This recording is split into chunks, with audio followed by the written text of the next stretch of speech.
care about short-term performance. It doesn't matter to me what my client's stocks do in the short run. They go up, they go down. It doesn't matter. All I care about in the short run is the dividend yield. That's all that counts. What kind of income am I making? But investment returns are measured over longer periods of time. It's the same thing for an economy. We can't try to find a way to just stimulate the economy today at the expense of a crash tomorrow. That's how we got into this mess. So we have to be willing to bite the bullet. And, you know, yes, there'll be some pain. Some of the pain is going to be we're just going to shop less. And I don't think that's that painful. I mean, do we have to keep buying stuff? Do Americans have to keep going into the malls and whipping out credit cards and buying things they can't afford? Can't we make do with the stuff we got for a while? I mean, that is the problem. Politicians think the key to economic growth is spending money. It's not. That's how we got growth.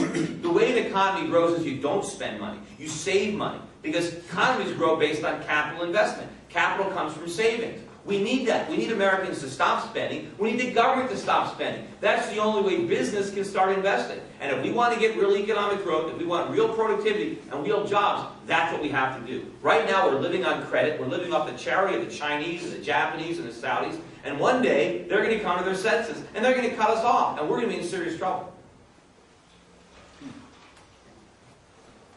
In addition to the question I asked everybody. Oh, I forgot about the question, yeah. Do you want to answer that now, and then I'll ask you? Yeah, I mean, as far as, yes, I would love to take the Republican nomination, at the convention and walk away as the unanimous Republican nominee. To the extent that I don't manage to achieve that, I'm not going to rule out, running in the primary. In fact, it's probably likely that I would run in the primary if I don't get that nomination. I think it's crucial that I go to the United States Senate. I don't think I'm going to stop if I can't win at the convention. I think I might take my case directly to Republican voters.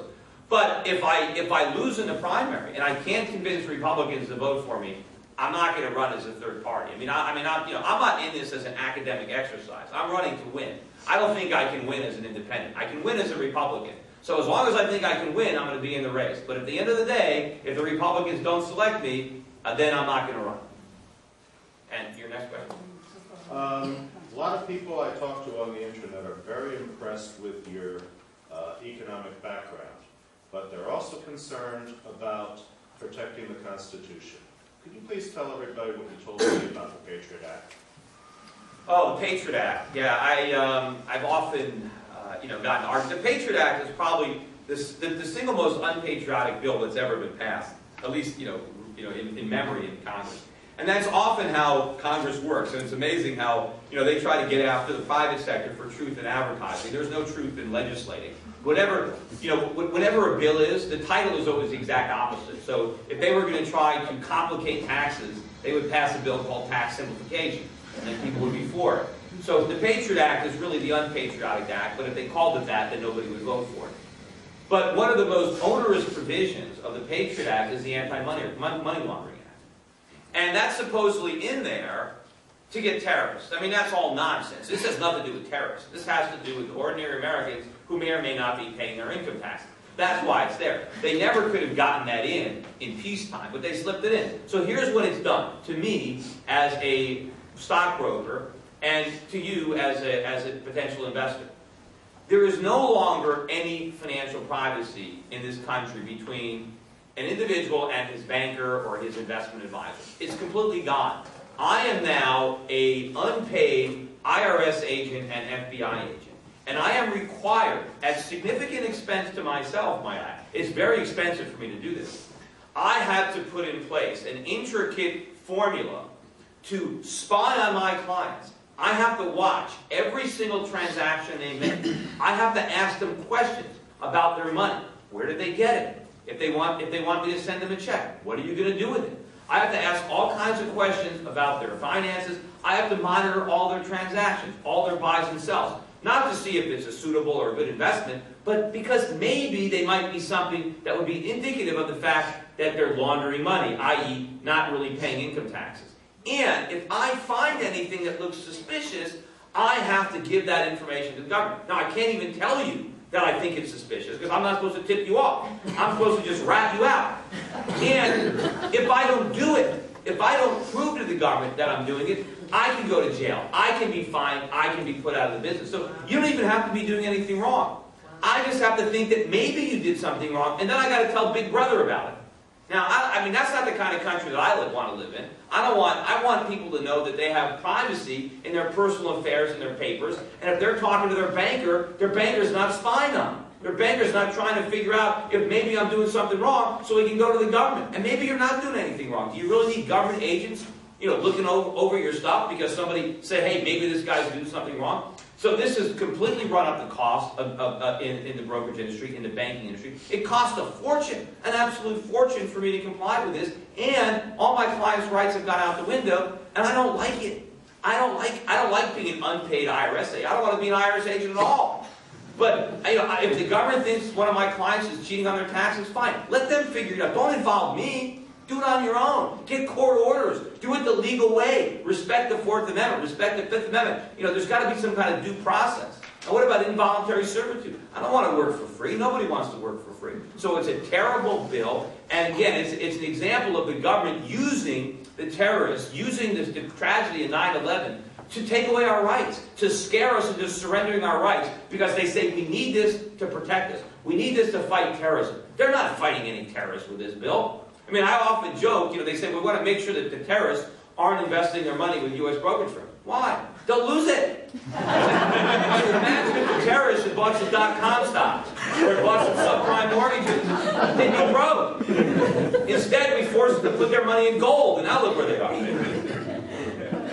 Yes. Just for clarification, you're telling me that if I wanted to sell stock, I would have to tell my stockbroker the reason I wanted to sell my stock? Well, if you want a check, they're supposed to ask you what you're going to do with the money. Spend it.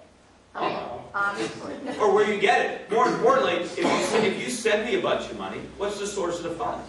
Where did you get it? And then you have to tell me, and if it doesn't make sense... You're talking about if I want to buy stuff. Right, when you're sending money in. But what if I want to sell it?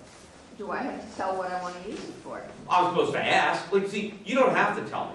But if the things that you say are suspicious, then we're supposed to report it. If I said to you, I'm going to spend it, is that suspicious?